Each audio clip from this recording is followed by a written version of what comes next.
8वीं क्लास के संस्कृत के सभी छात्रों का हार्दिक स्वागत है। हम पढ़ रहे हैं चतुर्थ अध्याय चौथा पाठ क्षमस्व महर्षि। महर्षि जी क्षमा कीजिए। बच्चों, स्वामी दयानंद के जीवन वृत्त पर आधारित एक विशेष घटना का जिक्र इस अध्याय के दौरान आया है, जिसमें उन्होंने ये शिक्षा दी है कि हमें गुस्से से ही सारे काम नहीं करने होते, क्षमा करना भी बहुत बड़ी महत्ता रखता है।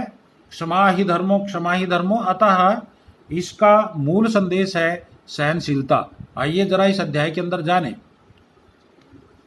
क्षमस्व महर्षि क्षमस्व, हे महर्षि जी क्षमा कीजिए, क्षमा कीजिए। भारते अनेके महापुरुषाः अभवन्, भारत में अनेक महापुरुष हुए।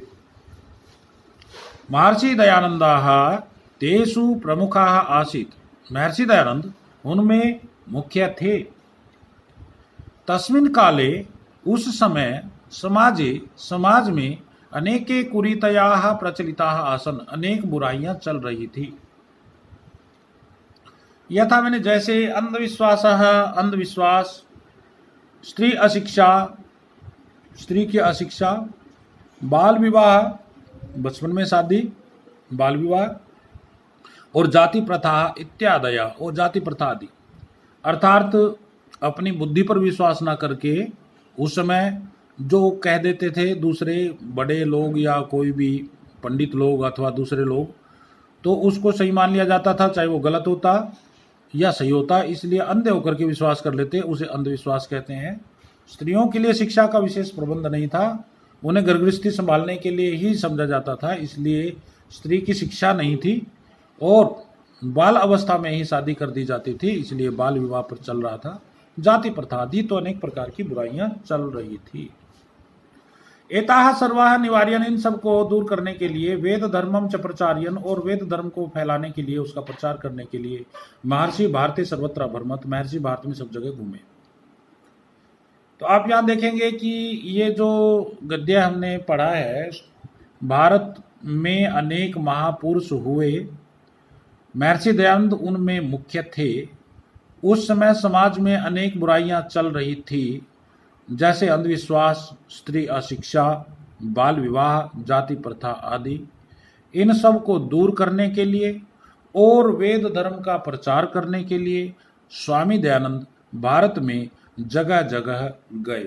तो इसमें से प्रश्न बन सकते हैं, देखिए, भारते के अभवन, अनेके महापुरुषा अभवन, महर्षि दयानंदा केषु प्रमुखा आसीत, तो तेषु न लिख करके महापुरुषेषु, अनेकेषु महापुरुषेषु प्रमुखा आसीत। समाजे काः प्रचलिताः आसन्, समाजे अनेके कुरीतयाः प्रचलिताः आसन्। का कुरीतया, अगर एक वाक्य में पूछें तो इनका वर्णन करना होगा, अंधविश्वास, स्त्री शिक्षा इत्यादयः कुरीतया प्रचलिता आसन्। तो एक प्रश्न हो सकता है, महर्षि दयानंद किमर्थम भारते सर्वत्र भ्रमत, स्वामी दयानंद किस लिए भारत में सब जगह घूमे? तो वेद धर्मम प्रचार्यन कुरीतयाः निवार्यन च महर्षि दयानंदाः भारते सर्वत्र अभ्रमत। तो इस तरह से आपसे प्रश्न पूछे जा सकते हैं। यहाँ एक शब्द दिया है, यहाँ पर देखें अनेके कुरीतयाः, तो अनेके विशेषण है, कुरीतयाः विशेष है। आपसे पूछे जा सकता है कि अनेके कुरीतया में विशेषण क्या है बताइए, तो अनेके बताएंगे, और अगर विशेष्य पूछें तो आपने कुरीतयाः बताना है। तो इस तरह से एक लाइन दे दे, जैसे महर्षि दयानंद है तेषु प्रमुख आसीत, आसीत क्रिया कर्तृपदम की मस्ती, तो महर्षि दयानंद। आगे चलेंगे। सत्य असत्यस्य ज्ञानार्थम स एकम प्रसिद्धम ग्रंथम सत्यार्थ प्रकाशम अपि रचयत। सत्य और असत्य के ज्ञान के लिए उन्होंने एक प्रसिद्ध ग्रंथ सत्यार्थ प्रकाश की रचना की। समाज में आंख मूंद करके लोग विश्वास करते रहे हैं, इसलिए यहाँ यह समझाने का प्रयत्न किया है कि सत्य और असत्य के ज्ञान के लिए, भाई सत्य क्या है और असत्य क्या है, हम माने हुए नहीं बल्कि अपनी बुद्धि से सही ढंग से उसे समझे। तो सत्य और असत्य को जानने के लिए वो हर चीज़ में है। सत्यार्थ प्रकाश में 14 समोल्लास हैं और प्रत्येक समोल्लास में शिक्षाएं दी गई हैं। तो वो जो सत्य सत्य अर्थ का प्रचार किया गया है, असत्य असत्य का खंडन किया गया है, तो ये सब कुछ वहाँ पर दिया गया है। तो सत्यार्थ प्रकाश जो है उन्होंने लिखा। सत्य और असत्य के ज्ञान के लिए स्वामी दयानंद ने एक प्रसिद्ध ग्रंथ सत्यार्थ प्रकाश की रचना की।